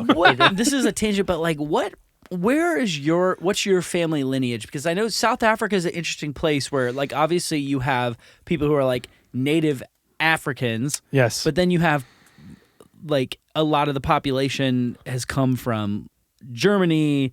I feel Dutch. you No, trying Dutch. to be sensitive Dutch. about this Dutch. Yeah, subject. thank you. The Dutch. I What know is what that you country called? Dutch. The Netherlands. The Holland. Netherlands. Yeah, Holland. Yeah. Thank you. Yeah. I'm like Dutchland, Deutschland. Deutschland. Have you ever seen Germany. Friends? They have a whole joke about this on Friends. And is there Get also it together. English in? Oh yeah. But it's all mixed together. And Afrikaans is like a mixture of languages. Yes. Yes. But what is your family? What is your? So I'm kind of lineage? Dutch. Dutch. I'm okay. Dutch. Can't you I tell by the guess- fact that he is very tall? Yeah, the Dutch are very tall. Yeah. I That's did right. not know Everyone that from the that Dutch part of were the tall, world. They're very tall. But I guessed Dutch. Yes. You had that vibe. Oh, thanks, man. You might be the first People Dutch always person I've met. And I've seen Austin Powers 3, and that's about it.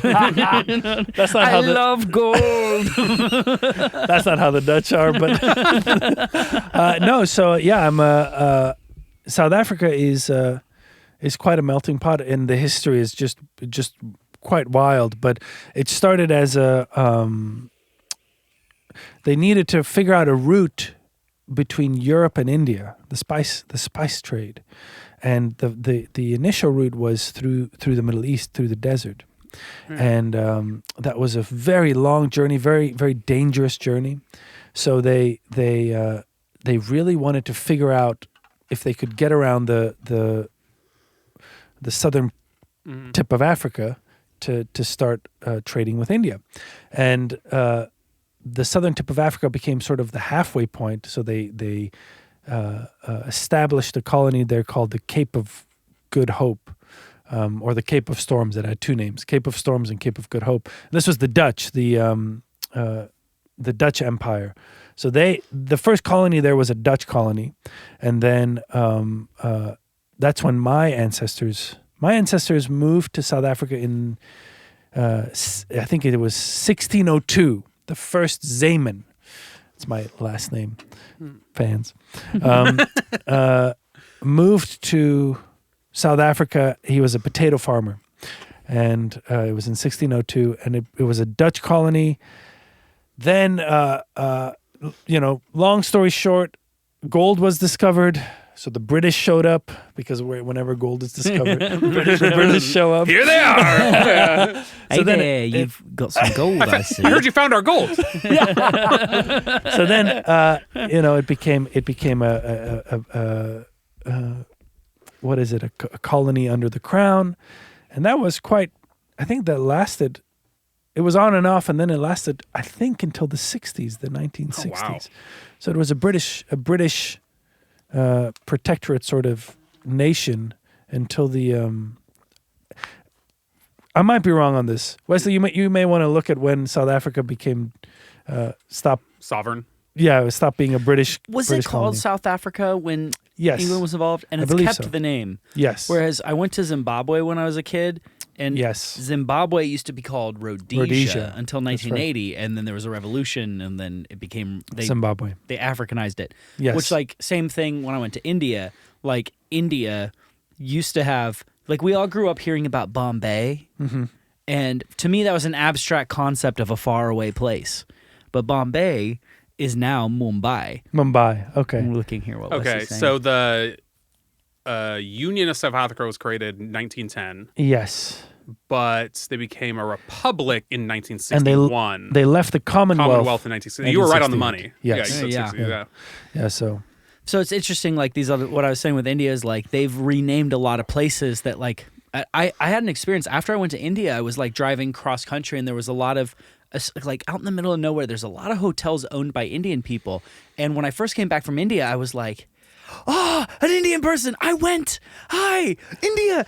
It's great, right? And I was like, I went to India. And she was like, oh, where did you go? And I was like, I went to Mumbai. And she's like, oh, Bombay. And even though she was actually Indian, she corrected it to the original term. Now, it was named by the British. But like, that's got to be weird that you went through there's a lot of Indian people who I have a city called Bombay, and then now like others have decided it's going to be changed to Mumbai to be a little more like native to the language. Right. But it sounds weirdly similar. But all that Anyway, happened pre you existing. So true. Yes. Like you weren't born to. But you for didn't live whatever through reason, that. South Africa didn't do that. South No, Africa no, they're doing that. Oh, really? They are doing Oh, that. like currently. They're changing the names. Yeah. Interesting. Oh, of cities or of the country? Oh no, I'm sorry, not of the country, but yeah, of cities and provinces and stuff. Oh yeah. wow. Oh, interesting. Yeah. So I now when I meet South Africans, I sometimes it's I have to. It's difficult to know where they're from in South Africa because they're changing the names. Oh, wow. Interesting. Is it specific cities? Or is it smaller towns No, like I don't- Pretoria? Does that have a new name? Pretoria. What is Pretoria called now? Because that's definitely a British name if I ever heard one. I think it's the Dutch name. I think actually. Oh, really? Yep. I was like, because we have a Pretoria here as well. Yeah. Right. In Oregon, maybe? I don't know. Yeah. heard of Maybe it. maybe Pretoria is still called Pretoria. I don't know. I think there's yes, Tshwane. Tshwane. What is That's that? Oh, right. wow. What is that? That's either Xhosa or Zulu. Huh. Yeah.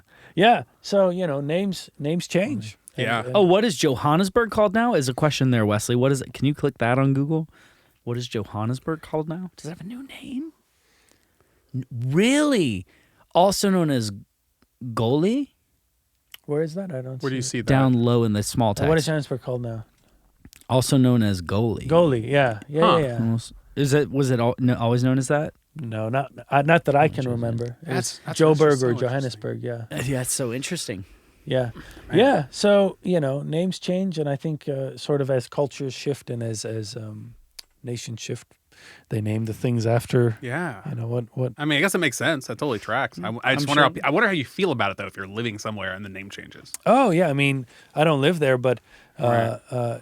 I think probably to some degree it makes you feel like it's not really your place anymore because you don't recognize any of the names or any of the things. So, It's got to depend on your age. Like if you're Yeah. 10 and it's like, cool, our city has a new name. Yeah. That's fun. Yeah. Yeah. But if you're 70, you're going to feel really weird about Man. something Yeah, you've always probably. known, changing names. Yeah. Yeah. They started calling New York like, Tanner. Well, it had a yes, different. thank you. it had a different name initially. It was called. New York? Yeah, wasn't it called? We're New- Americans. We don't know our history. Thank you, New- immigrant, for bringing the history. New York was called. It was a Dutch thing. New wasn't it? Amsterdam. Yeah, New Amsterdam. That's right. Really? Yeah. Wow. That's Back in- wild. hold on. Oh wait, I know you got a button for that. Wow. Back in the 1600s. Yeah. Now I'm gonna go back when I hang out with my buddy from there. Yeah. He lives outside of Johannesburg. Now I'm gonna have all this new information. I'm Yeah, like, we how do can- you I mean, feel about sorry, the name being? I believe you mean goalie? Yeah. Sorry. Now we are coming up pretty close to our time here. Oh, right on. Yeah, no, it gets away from you. Doesn't it? Yeah, I was having fun. No, we're still having fun. Yeah. This is just him like bringing it. Oh, I love it. We're not Yeah, done. this is why. This is like I told you in the break. Like we used to not have like a time limit, and we just went till we were Yes. done. This is why we imposed one because like we're all just hanging out. Like we can do this for hours and hours. I'll be here till midnight. Yeah. Like I said, I was editing those episodes yesterday, and I'm like, I'm always very unaware that anybody else might see this. Because we're just hanging out. Yeah. Yeah. But before we do get out of here, we do have one question that we ask every guest Every guest. Great. since the very beginning, since the very first guest. Wow. So, if you had to choose, And you do. and you do. Now, the important thing about this question to note is I need an answer not from here.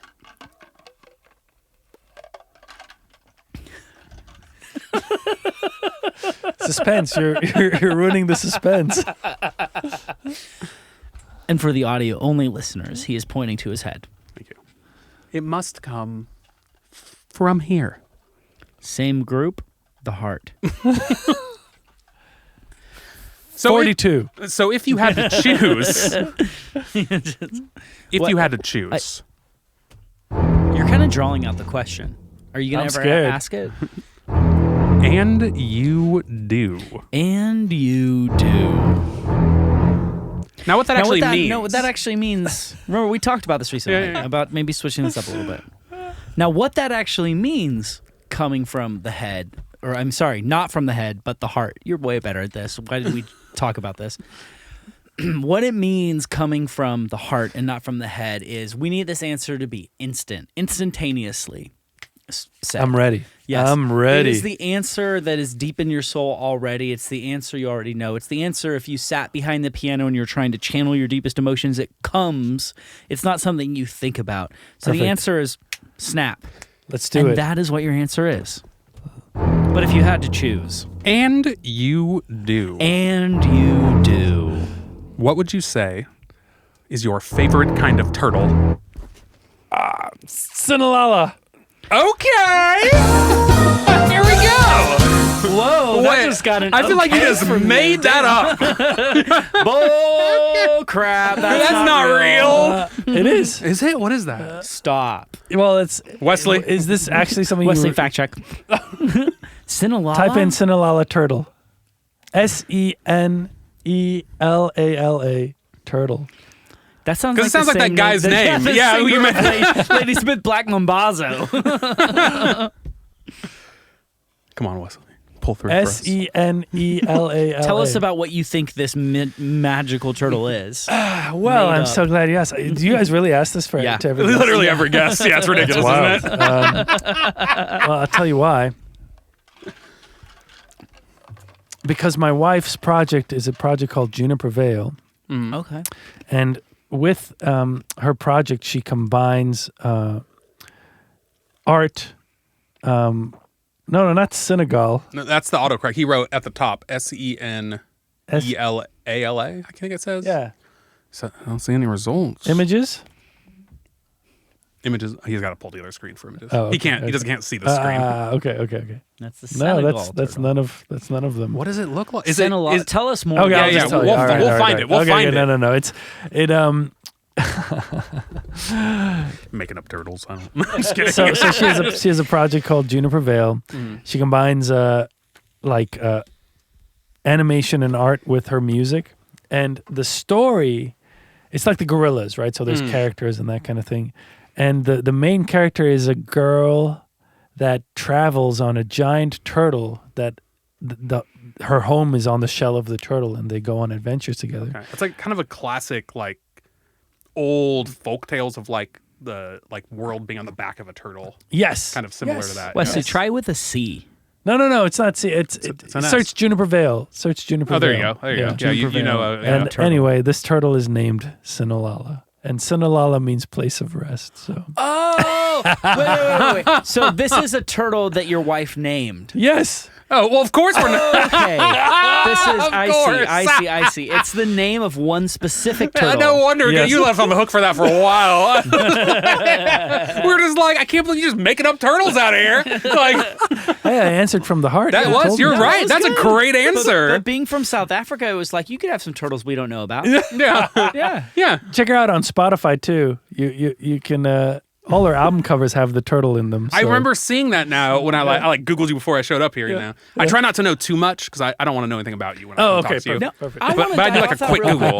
Because I can't believe we didn't talk about this. Uh. You mentioned something similar, or maybe that was the Juniper Vale thing. Tell me, explain. But like in your bio, it talks about a comic book that's Oh, like yeah. gorilla-esque Oh, yeah. in music. Right. Is that Yeah. your project, or is Yes. that her project, or you both did something both kind of like that? Both. So Talk to me about with that. every Because I thought you'd be stoked about this. So with every album, we do a sci-fi comic book, and so Okay. the albums and the comic book sort of are paired together. I love like that. Just like Coheed Coheed and and Cambria. Yes, and I Yeah. actually, which is I the had- only comic book series I've ever read is Coheed and Cambria. Really? So I love that band. I had and that- I figured that out. Yeah. I had that illustrator do one of my album art. Really? Yeah, the guy That's who did, so did cool. that stuff. Yeah, so it's all sci-fi based. It's kind of steampunk.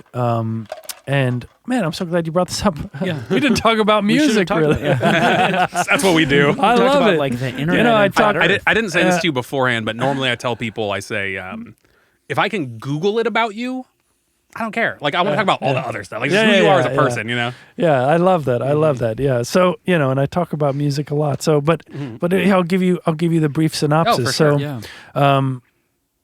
Yeah. So my first album, we combined it with a comic book, time traveling, paradox kind of stuff, steampunk-esque.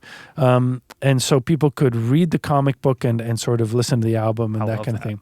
And then the second, so pretty much every album has this sort of story component to it. And except one, there is a story component, but it isn't released yet because it's a longer story. Okay.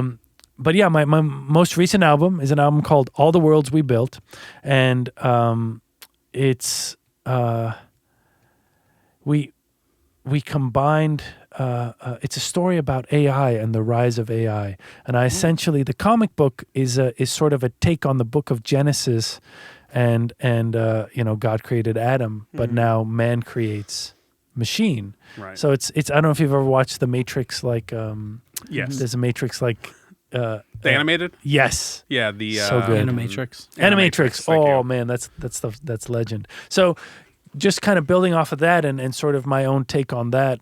And then you can listen to the comic, or you can read the comic, listen to the album. But that's sort of my thing. I'm a huge sci-fi geek. Frank Herbert, Isaac Asimov. Like I read that. I've read and reread like all their stuff. So I love that stuff. I think sci-fi is a great way to like communicate things about society and that kind of thing. And Do you read play a lot with of sci-fi? yeah. A lot? Yeah. Yeah, have you read I've read some things, but I was going to ask, have you read all the Orson Scott Card stuff? All the Ender stuff? And no, I've That's good stuff. I think I read the first book. Ender's Game, yeah. Yeah, and I watched the movie the other night and I was like, man, this is such a good movie. The movie's pretty good. Yeah. Yeah, that's really good. But so I think I'm going to start reading that. you should, because the first book is that movie. Every other book is better. Really? Like, I loved Ender's Game. Every other book in the series is better. Like, it's amazing. And then there's a side series following his Bean. Sister. No, his his like friend. second in command, Yeah, sidekick, friend guy. yeah. Bean, I think his name is, if I remember right. Yeah. There's a whole book series following just him really? and his story, and that's the best. Oh, really? Yeah. Man, I've been looking for good sci-fi because I pretty much read and reread the Dune series, like Classic. probably started when I was in my early 20s, and I literally reread it like probably every couple of years. I'll start it again. That's I not just short. No, it's not. That's not short at all. No, but it's Yeah. good. Same with Asimov. So that's kind of where I draw a lot of my inspirations from for the world building and that kind of thing. Yeah. So this latest book, AI rises up, humans fight it. They create as they're fighting this one AI, they try and build a better AI that's sort of built on the sort of good principles of humanity and all the sort of ancient texts that sort of point to morality. They try and build an AI with that as its foundation to combat this sort of AI that was just built sort of kind of like what we're living through now. People just building AIs for profit or for commerce or whatever. So that's sort of the story. And beautiful art. There's a guy in Portugal. His name's Andreas Roca. Wonderful illustrator. He does a lot of stuff for video games. He did the Harry Potter books in Europe. He did the front, that's cool. the book covers for them. So highly talented individual, and he created this comic book, and then we took his art and we paired it with AI art, and sort of half of the comic is done by a human, and then half of the comic is That's interesting. generated by an AI. I like that. That's Yeah. really cool. Yeah, so it's just something that sort of plays with those ideas, and it's paired with the album. So I love that stuff. Every album has its sort of world that it lives Again, in. what album is that? This is an album called All the Worlds We Built. All the Worlds We Yeah. Built. And if you're on Spotify, you can go check out the singles. And Spotify has little canvases, like little images that you Yeah. So the comic book is actually like an animated version of the comic book is in all the single covers. So if you listen to the singles in the right order, You can essentially watch you the can book. Yeah, you can That's watch the super book. cool. Yeah. Man, that's cool. You might be the first person to do that. Write a story about AI and then use the AI art. Like that is Maybe I was. That sounds awesome. Yeah. That's really cool. Yeah, it released in February, this past February. So, I mean, it had it had sort of mixed feelings with some of my fans, and because a lot of my fans are illustrators, so they felt really? And I don't know if the comic itself sort of had a negative thing, but just sort of the fact that the whole comic is about, hey, look, this is AI art, this is human art.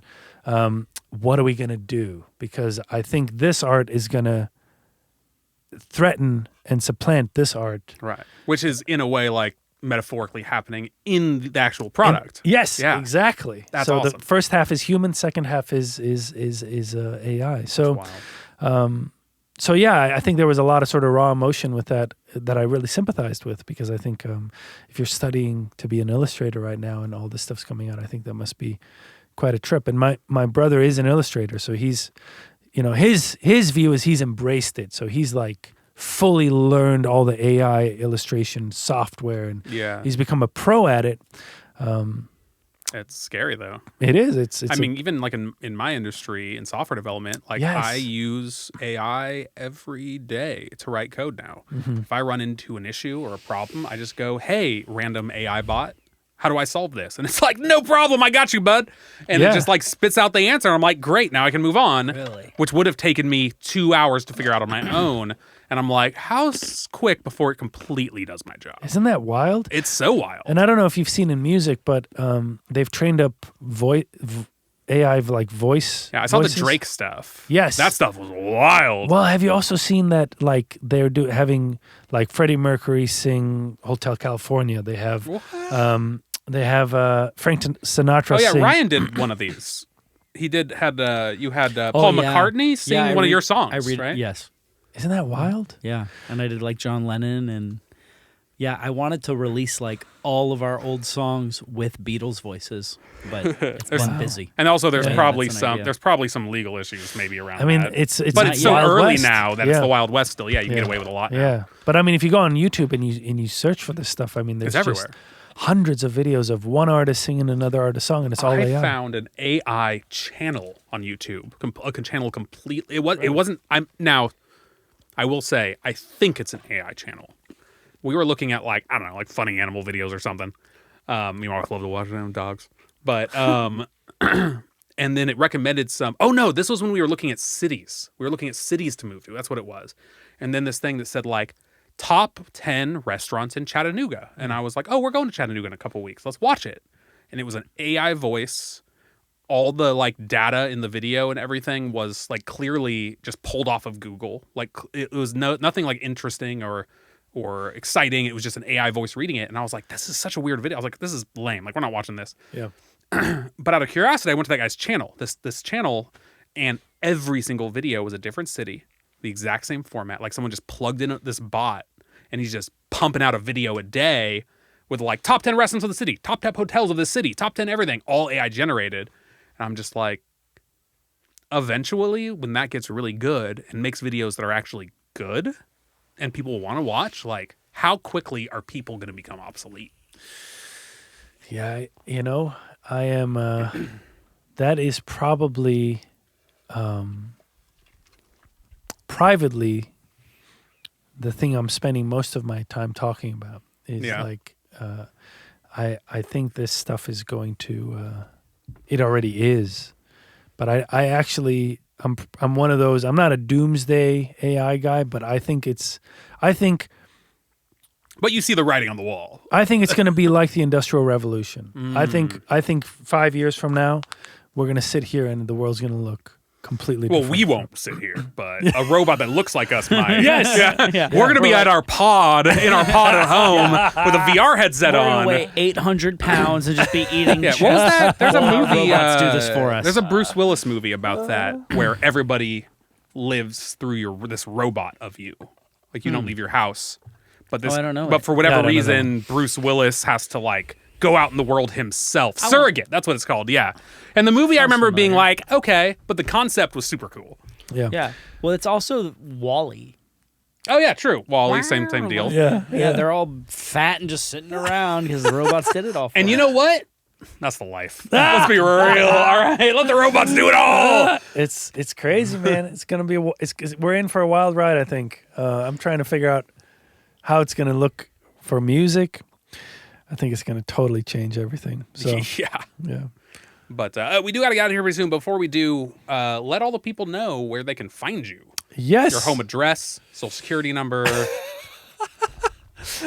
1, 2, 3, 4. Yeah. 1, 2, 3, 4. What a great social security number. Business lane. Mind your business lane. Yes, Vian Izak. If you dig the tunes, they're everywhere where you can listen to music. VianIzak is the name, and I think we'll close out with another tune. Is that right? Yep. This is one I just released with the wonderful Juniper Vale.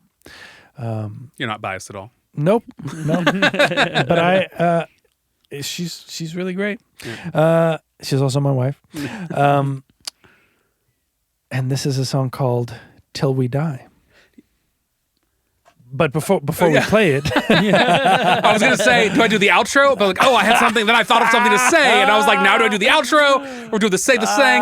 But I was gonna say was right before I got here when I Googled you, the first autofill was, "Is Juniper Vale dating you?" The secret is out, folks. Yeah, that was We're married. the first autofill question. Yeah, it's crazy. But anyways, as always, guys. Thanks for coming to hang out. You guys are awesome, and we will see y'all next time. Hand in hand we dance. We'll take it slow as moments come and go. Hearts entwined, we shine, sharing our souls in the fire's glow.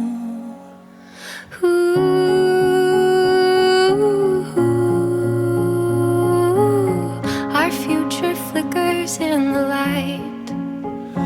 Ooh,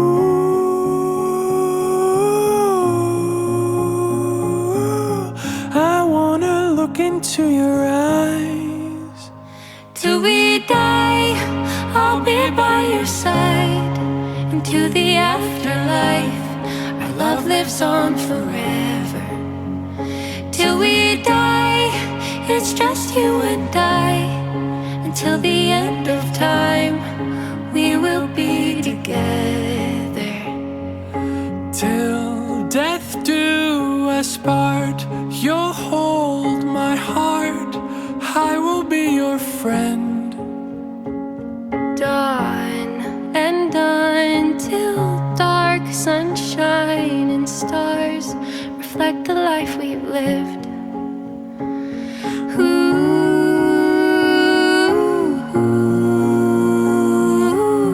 Our future flickers in the light.